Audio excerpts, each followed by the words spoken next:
যেভাবে ভারত বাংলাদেশের ভেতরে ঢুকে কয়েকশো কোটি টাকার অর্ডার ছিনিয়ে আনলো, তা কিন্তু এই মুহূর্তে চীনের মাথায় হাত ফেলে দিয়েছে।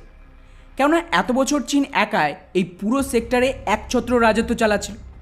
আমি এখানে কথা বলছি বাংলাদেশের শিপিং ইন্ডাস্ট্রি, যেটা সম্পূর্ণভাবে চীনের ওপরেই নির্ভরশীল। কেননা বাংলাদেশের নৌবাহিনী থেকে শুরু করে ওদের কমার্শিয়াল জাহাজ আর বোটের জন্য সমস্ত ধরনের ইঞ্জিন, স্পেয়ার পার্টস, এই সব কিছুর সাপ্লাই আসতো চীন থেকে। আর শুধু তাই নয়, বাংলাদেশের একাধিক জাহাজও চাইনিজ কোম্পানির তরফ থেকেই তৈরি করা হতো, যার পেছনে সবচেয়ে বড় কারণ ছিল এই সেক্টরে ভারতের দুর্বলতা। এবং এরই ফায়দা নিয়ে চায়না ভারতের সমস্ত প্রতিবেশী দেশে নিজেদের গড় তৈরি করে ফেলেছিল। কিন্তু বন্ধুরা, ফাইনালি আজ একটা দারুণ খবর সামনে এসেছে, যেখানে এবার ভারতীয় কোম্পানি বাংলাদেশের ভেতরে ঢুকে চীনের হাত থেকে সবচেয়ে বড় জাহাজের যে কন্ট্রাক্ট সেটাই ছিনিয়ে এনেছে, যা কিন্তু চীন কল্পনাও করতে পারেন। কেননা গত 2 তারিখে ভারতের ship building company Garden Reach ship building আর বাংলাদেশের সরকারের মধ্যে একটা এগ্রিমেন্ট সাইন করা হয়েছে, যেখানে ভারত বাংলাদেশের সরকারের জন্য এক ধরনের ড্রিজার শিপকে তৈরি করবে। আর এই পুরো কন্ট্রাক্টের যে ভ্যালু সেটা কিন্তু মোটামুটি $16 মিলিয়ন, অর্থাৎ ভারতীয় টাকায় প্রায় 128 কোটি টাকার আশেপাশে। যার আন্ডারে বাংলাদেশের সরকার একটা টেন্ডার রিলিজ করে যে ওদের ইমিডিয়েটলি আধুনিক টেকনোলজির ড্রিজার শিপ দরকার, যেখানে মেইনলি চাইনিজ কোম্পানি পার্টিসিপেট করেছে। কিন্তু ইন্টারেস্টিং বিষয় হলো, এখানে আচমকাই এন্ট্রি হয় ভারতীয় কোম্পানি, আর ভারতীয় কোম্পানির তরফ থেকে এখানে সবচেয়ে আধুনিক টেকনোলজি আর ডিজাইনকে অফার করা হয়েছিল, তাও আবার সবচেয়ে কম দামে। আর স্বাভাবিকভাবে এই কারণেই বাংলাদেশের সরকার ভারতীয় কোম্পানিকে সিলেক্ট করে এবং ঢাকাতে 2 দেশের মধ্যে ডিল সাইনও হয়ে গেছে। কিন্তু এবার এখানে প্রশ্ন আসছে যে এই ড্রিজার জাহাজ আসলে কি, আর এই জাহাজ দিয়ে বাংলাদেশের সরকার কি করবে। তো বন্ধুরা, এই মুহূর্তে আপনারা স্ক্রিনে যেটা দেখতে পাচ্ছেন এটাই হলো অ্যাকচুয়ালি ড্রিজার। এর কাজ হলো এর সাহায্যে সমুদ্র বা নদীর ভেতর থেকে বালি তোলা হয়, স্পেশালি বড় বড় বাঁধ তৈরির সময় বা এই ধরনের এমন কোনো কাজ যেখানে বালিকে জলের নিচ থেকে তুলে অন্য জায়গায় শিফট করতে হয়, সেখানে কিন্তু এই জাতীয় ড্রিজার জাহাজ খুবই গুরুত্বপূর্ণ। আর আপনারা জানলে অবাক হবেন যে ইউএইর মতন দেশ এই জাতীয় ড্রিজার খুব কাজে লেগেছিল যখন ওখানকার বিশ্ববিখ্যাত পাম আইল্যান্ড তৈরি করা হয়েছিল একদম সমুদ্রের ধারে।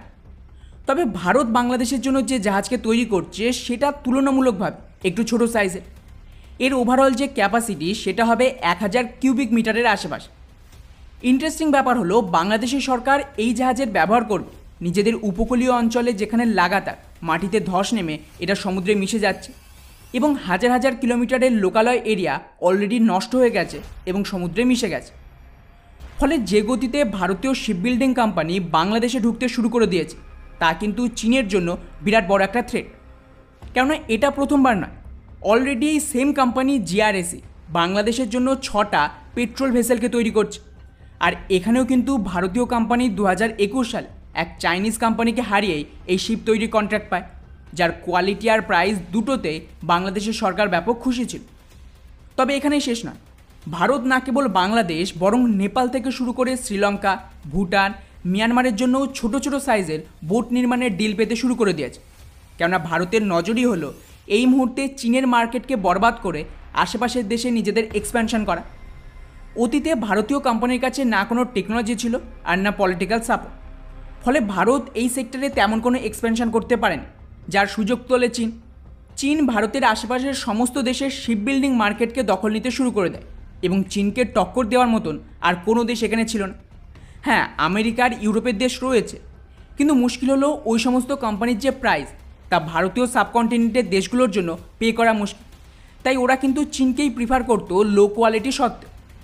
কিন্তু এখন ফাইনালি ভারত মেক ইন ইন্ডিয়ার আন্ডারে ধীরে ধীরে নিজেদের টেকনোলজিকে ডেভেলপ করা থেকে শুরু করে বিদেশি কোম্পানির সাথে কোলাবোরেশন করেও টেকনোলজি পাচ্ছে।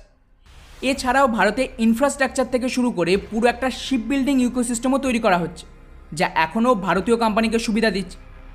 আর শুধুমাত্র টেকনোলজি আর ইনফ্রাস্ট্রাকচার দিয়েই হবে না, ভারতীয় কোম্পানিকে ডিল পেতে হলে আমাদের পলিটিক্যাল ইনফ্লুয়েন্সও থাকতে হবে। লাস্ট কয়েক দশকে এই দেশগুলো প্রায় চীনের আন্ডারে চলে এসেছে, ফলে স্বাভাবিকভাবে এখানে চাইনিজ কোম্পানি ব্যাপক সুবিধা পেত। কিন্তু ফাইনালি এখন ভারতীয় কোম্পানিও সেম টাইপের পলিটিক্যাল সাপোর্ট পাচ্ছে ইন্টারন্যাশনাল ডিলের ক্ষেত্রে, যার সবচেয়ে বড় উদাহরণ বাংলাদেশের এই ডিল। যদিও কবে জাহাজের ডেলিভারি হবে তার কোনো ইনফরমেশান নেই, কিন্তু হ্যাঁ, এগুলো চালানোর জন্য ভারত বাংলাদেশের যে অফিসিয়াল তাদের ট্রেনিং দিতে খুব তাড়াতাড়ি শুরু করে দেবে। ফলে ওভারঅল ভারতের জন্য এটা একটা বড় সফলতা। বাকি এই পুরো বিষয়টিকে নিয়ে আপনাদের কি মনে হয় নিচে অবশ্যই কমেন্ট করে জানাবেন। জয় হিন্দ।